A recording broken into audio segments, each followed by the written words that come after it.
भक्ति के रास्ते पर आप कृपया कोई गुरु धारण अवश्य कर लें।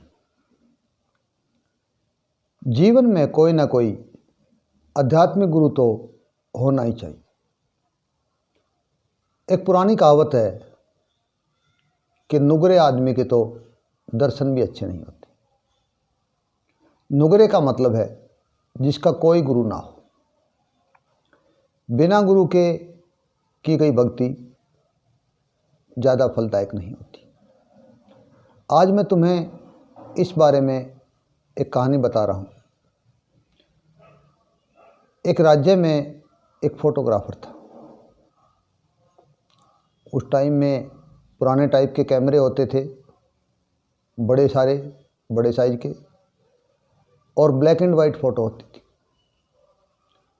उसके पास एक युवक गया, कहने लगा मुझे आप फोटोग्राफी का कार्य सिखा दें।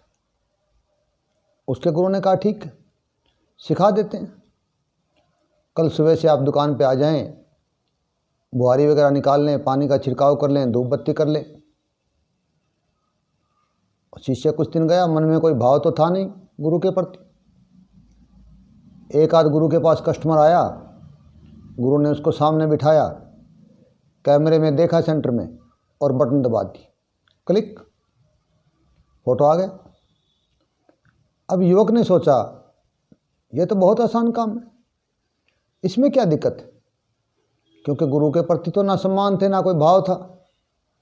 आदमी को सामने बैठाओ, कैमरा रखो और कैमरे में देखो, जब उसकी फ़ोटो दिखने लग जाए तो बटन दबा दो, क्लिक।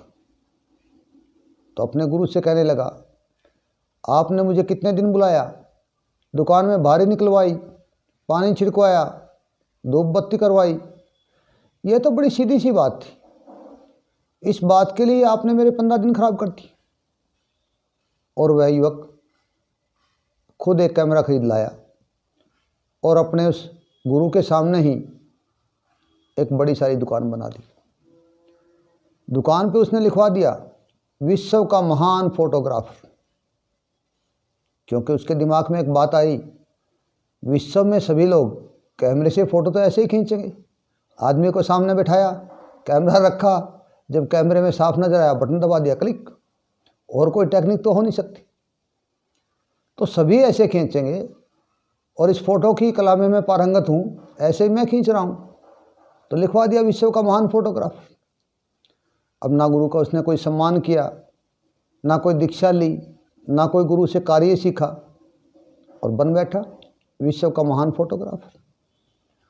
उस नगरी में एक राजा था, और राजा था काणा, यानी राजा एक आंख से था। एक बार राजा के मन में आई कि क्यों ना यादगिरी में एक फ़ोटो खिंचवाया जाए। अब राजा ने अपने वजीर से कहा कि इस नगरी में जो भी श्रेष्ठ फोटोग्राफर उसे आप लेकर आओ। अब वजीर ने तलाश किया तो उसकी दुकान पर लिखवाया हुआ था विश्व का महान फोटोग्राफर। और वजीर ने उसे कहा कि कल आप आइए राजमहल में, महाराजा साहब की फ़ोटो खींचनी। कहने लगा ठीक है जी। अब उसको तो पक्का पता था, राजा को सामने बैठाएंगे, कैमरे में देखेंगे, जब राजा का चेहरा साफ दिखेगा बटन दबा देंगे, क्लिक, फ़ोटो हो जाएगा। बड़ा खुश। अगले दिन वह महाराज के राजमहल में पहुंचा। महाराजा ने उसे कहा फोटोग्राफर साहब, मैं एक आंख से काना हूँ, मैं नहीं चाहता कि मेरे फ़ोटो में कोई आर्टिफिशियल छेड़छाड़ की जाए, यानी मेरी नकली आंख नहीं बनानी किसी आर्ट से, और फ़ोटो भी ऐसा हो कि जो भी देखे उसे सराहे। अगर तुम ऐसा फ़ोटो खींच दोगे तो मैं तुम्हें हीरे मोती दूंगा, और अगर ऐसा फ़ोटो नहीं खींच सके तो मैं तुम्हें मृत्यु दंड दूंगा। और वो फोटोग्राफर साहब बड़ी दुविधा में पड़ गया। सामने राजा को बैठाए, कैमरा सामने रखे, तो एक आंख काणी आए। काणी आंख आएगी तो लोग फ़ोटो को अच्छा नहीं बताएंगे, मृत्यु दंड होगा। आर्टिफिशियल रूप से कोई आंख की बनावट नहीं कर सकते। बड़ा परेशान हुआ। उसने कहा राजा साहब, मुझे आप कुछ समय दे दें। राजा ने कहा ठीक, मैं तुम्हें 15 दिन का समय देता हूँ सोचने के लिए, लेकिन ठीक 15वें दिन अगर मेरा ये काम नहीं किया तो तुम्हें बड़ी सख्त सजा दूंगा। अब वह युवक घर आ गया, दिन रात सोचता, राजा की दूसरी आंख आर्टिफिशियल बनानी नहीं है। राजा काना, सामने बैठाई तो एक आंख आई, एक आंख का फोटो बनाई तो लोगों को पसंद आई, दूसरी आंख दिखा ना पाई, और दिन हर रोज बीतते गए। 13 दिन हो गई, खाना पीना छूट गया, चारपाई पकड़ ली। किसी ने उससे पूछा, ऐसी क्या दुविधा हो गई कि खाना पीना छूट गया, ऐसे क्यों पड़े हो, दुकान भी नहीं खोल रही? तो उसने कहा, ऐसे ऐसे बात। तो उस बुजुर्ग ने कहा, तुम्हारा कोई गुरु है? कहने लगा, यार एक था तो सही, मैं 5-10 दिन गया था, मैंने तो उसको कभी गुरु माना नहीं। अब उस व्यक्ति से मैंने ये टेक्निक सीख ली, उससे कैसे जाके कहूँ? तो बुजुर्ग व्यक्ति कहने लगा, गुरु फिर भी क्षमाशील होते, तो अपने गुरु के पास जा, अरदास कर, कोई ना कोई राह निकालेंगे।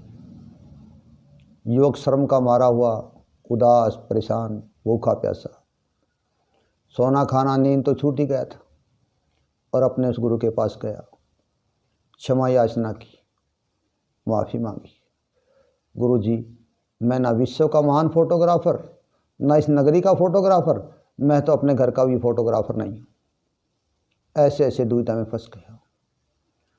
गुरु यदि सच्चा होगा तो आपको पूर्ण दयालु मिलेगा।